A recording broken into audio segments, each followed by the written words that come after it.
S'il arrive que tu tombes, apprends à chevaucher ta chute.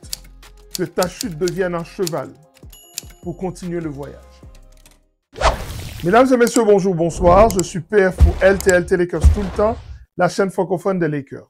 Ça y est, j'ai l'impression que la période de dépression est terminée pour Luka Doncic, qui s'est déjà remis au travail. Il me semble que Luka a déjà chevauché sa chute. Il est déjà sur le cheval pour prendre la route et la route va être longue. Et à mon avis, la route va aller jusqu'au titre de MVP la saison prochaine. Mais pour cela, les Lakers doivent mettre autour de lui une bonne équipe, une équipe basée sur une identité forte. Dans l'émission d'aujourd'hui, nous allons parler de l'identité de l'équipe des Los Angeles Lakers. Quelle identité pour les Lakers en 2025-2026? Restez avec moi. Lakers tout le temps, c'est tout de suite. Step 1, wake up early, gonna rise with the sun. Step 2, get some good, some food in you. Step 3, think real hard about what you wanna be. Step 4, everybody just do your thing. Wake up, today's gonna be a good day. Wake up, today's gonna be a good day. Wake up, today's gonna be a good day. Wake up, today's gonna be a good day. Wake up.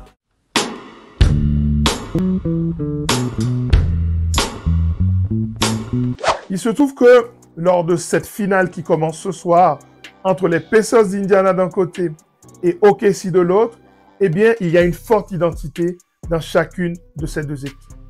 Du côté d'OKC, en tout seigneur, tout honneur, numéro 1 de la NBA, l'identité est plutôt défensive. C'est une équipe qui base son système sur la solidarité entre les lignes et donc interconnexion entre les différentes lignes. C'est une équipe qui apporte beaucoup d'aide défensive. C'est une équipe excellente au point of attack. D'ailleurs, on le voit.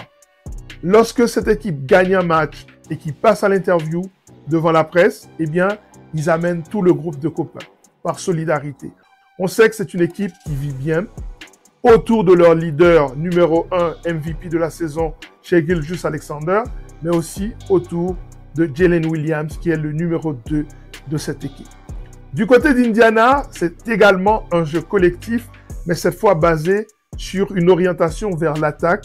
Pour moi, Indiana, c'est l'équipe moderne par excellence parce qu'il n'y a pas de faille dans cette équipe. Peut-être qu'il y a un manque au niveau de la rotation sur le poste 5. Peut-être qu'il y a un peu de faiblesse sur le poste 4. Mais tout cela est compensé par un jeu fait de beaucoup de qualité athlétique, de beaucoup de mouvements, de beaucoup de bluff, je dirais, dans la manière d'attaquer les équipes. On leur fait croire certaines choses et on arrive à les mettre en difficulté. Et surtout, le jeu d'Indiana est basé sur l'organisation du chaos, une attaque extrêmement structurée mais qui donne l'illusion d'être déstructurée. Et tout ça à cause de ce ballon qui part souvent vers l'avant. Lorsque le meneur reçoit ce ballon, la première chose qu'il fait, c'est lever la tête et trouver quelqu'un qui est démarqué. L'idée, c'est d'aller le plus vite possible vers le panier adverse. Et ce système-là a épuisé pas mal d'adversaires, et notamment les Knicks de New York qui viennent de limoger leur coach Tom Thibodeau. Entre-temps, donc, ça me permet de faire cette transition vers l'identité de l'équipe qui a éliminé les Los Angeles Lakers cette année. Ce sont les Wolves de Minnesota qui sont plus basés sur un système de grit and grind, basé sur des qualités athlétiques supérieures, la taille, le jeu à l'intérieur, etc.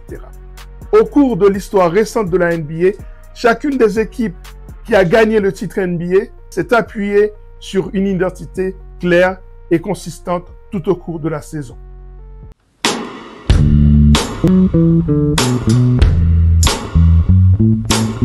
Si on prend l'équipe de Golden State qui a gagné le titre entre 2015 et 2022, révolution offensive, small ball, avec un pace extrêmement élevé, avec un spacing maximal, système de passe en motion offense, high pick and roll, pick and pop, avec des flare screens qui permettent de libérer les shooters, avec des ghost screens, etc., et une défense qui est switchable. Au niveau de Cleveland en 2016, eh bien, grit and grind, avec le génie individuel de Kyrie Irving et LeBron James, avec un jeu rapide en contre-attaque, une défense physique, avec 2 rebonds offensifs, avec une isolation si possible pour LeBron James et Kyrie Irving et une résilience mentale. Cette équipe a quand même effacé un déficit de 3 victoires à 1 pour remporter le titre NBA.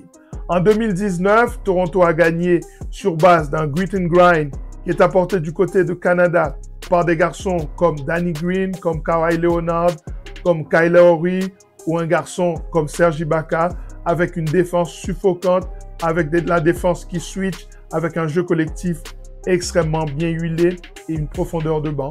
On se souvient qu'il y avait quand même Monsieur Van Vliet dans cette équipe également. Du côté de Milwaukee, c'est plutôt le run and gun plus la défense, un mur défensif avec Giannis Antetokounmpo comme étant le maître de cela, avec un shooting extérieur basé sur les compétences de Middleton et de Holiday et un jeu en transition qui a fait beaucoup de dégâts. Du côté des Denver Nuggets, en 2023, identité de QI basket autour de Jokic avec une attaque historique d'une efficacité diabolique avec un jeu en passing qui a fait beaucoup de dégâts, notamment aux Los Angeles Lakers. En 2024, nous passons à l'équipe de Boston, qui est une équipe qui est basée sur l'interchangeabilité de ses pièces, avec beaucoup de spacing également, avec beaucoup de shoot à 3 points, avec une défense au point, avec beaucoup de fluidité au niveau du jeu de passe, avec 5 joueurs qui sont interchangeables, qui sont tous capables de tirer à 3 points, avec un partage du ballon qui est exemplaire, même si on sait que Tatum croque un tout petit peu, mais un jeu exceptionnel, un partage exceptionnel avec un switch en défense. Chacune de ces équipes a montré une identité claire lors de ce triomphe. Et c'est pour ça qu'il faut se poser la question aujourd'hui, quelle doit être l'identité des Los Angeles Lakers?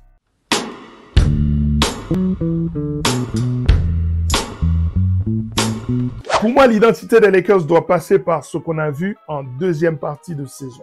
Lors de la blessure d'Anthony Davis, lors du match face à Charlotte, on a vu la carte SIM de l'équipe des Lakers changer totalement.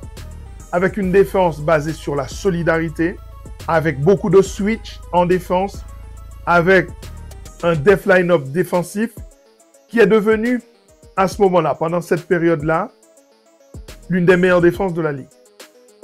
Pour moi, ça doit être l'identité de cette équipe des Los Angeles Lakers, associée en attaque avec un système basé sur la manipulation des défenses adverses, avec une exploitation, une surexploitation même des match-ups favorables, avec un Luka Doncic en chef d'orchestre, avec un LeBron James qui peut opérer dans le shot roll, avec un Austin Reeves, s'il est encore là, qui puisse être le patron de la deuxième unit, et cette fois, avec un pivot qui puisse jouer dans ce sens-là. Donc, je vois une équipe switch heavy, comme on dit. Ça veut dire qu'il va switcher sur toutes les possessions en défense, mais qui va apporter de la dureté. Cette équipe des Lakers était un peu soft. Il faut absolument que les mecs se musclent et soient plus forts, plus durs. Et à l'intérieur, il faut qu'on ait une rotation de pivot. Des mecs qui vont permettre aux Lakers d'exister à l'intérieur. À l'intérieur offensivement, à l'intérieur défensivement. Au niveau des rebonds, l'équipe des Lakers a été une des pires équipes au rebond cette saison. Ça ne peut pas continuer. Voilà l'identité. Je ne sais pas ce que vous en pensez, parce que certains pourraient se dire, avec LeBron, Luka, Austin, et peu importe qui va venir dans cette équipe, on a les ingrédients pour être l'une des meilleures attaques de l'histoire. Mais pour moi, c'est pas tellement ça le plus important. Il faut d'abord qu'on retrouve une identité défensive.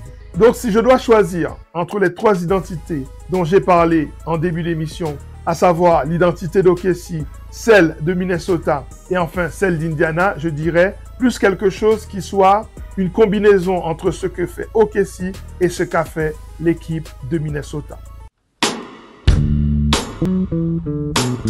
Ce qui est intéressant à comprendre, c'est que de l'identité va découler le choix du personnel. Je m'explique. Si je dis que je veux que les Lakers aient une défense qui ressemble à celle qu'on a eue en deuxième partie de saison, eh bien, il faut le personnel qui va avec. Par exemple, on ne peut pas prendre un pivot qui ne soit pas un pivot qui soit capable de switcher. Vous savez, en NBA, il y a 2 façons de défendre pour un pivot. Soit il est en drop coverage, ça veut dire qu'au moment où le pick and roll est fait, au moment où la défense est attaquée, il peut soit monter vers le porteur de balle, soit descendre pour protéger l'anneau. Et certains pivots en NBA ne peuvent défendre qu'en job coverage. Si vous leur demandez de monter pour aller chasser un ball handler en périmètre, ça va être compliqué. Je peux citer quelques pivots qui, pour moi, ne correspondent pas à cette identité. Donc, si les Lakers décident de développer une défense plutôt switch heavy, comme j'ai dit, eh bien, il y a certains pivots qui ne correspondent pas à cette manière de jouer. Par exemple, le premier qui me vient en tête, Zach Edey. Je ne vois pas le pivot de Memphis jouer dans une logique de switch heavy team. Adams, le pivot de Houston non plus.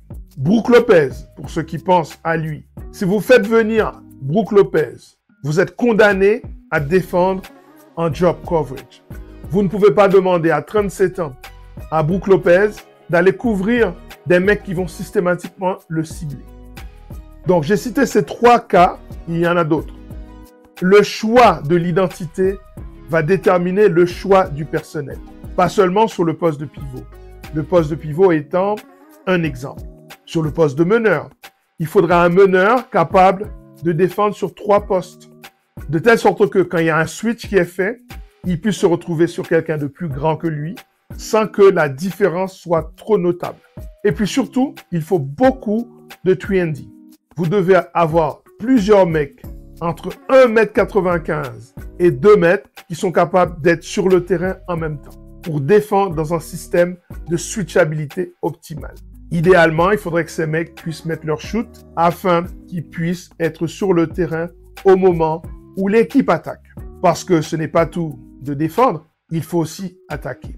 Et si vous n'arrivez pas à être une menace pour l'équipe adverse, eh bien, l'équipe adverse, tout simplement, vous nie, ne fait pas attention à vous.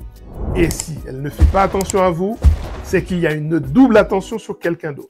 Et c'est là que les blitz sont difficiles pour Luka Doncic ou pour LeBron James ou pire encore pour Austin Reeves, qui pour l'instant n'a pas montré des possibilités de se sortir d'une prise à 2 en sortie de pick and roll.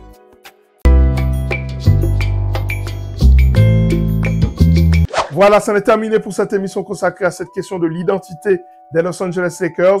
On a vu au cours de ces dernières années, toutes les équipes qui ont gagné, y compris les Lakers en 2020, ont dû créer une identité forte sur laquelle se reposer.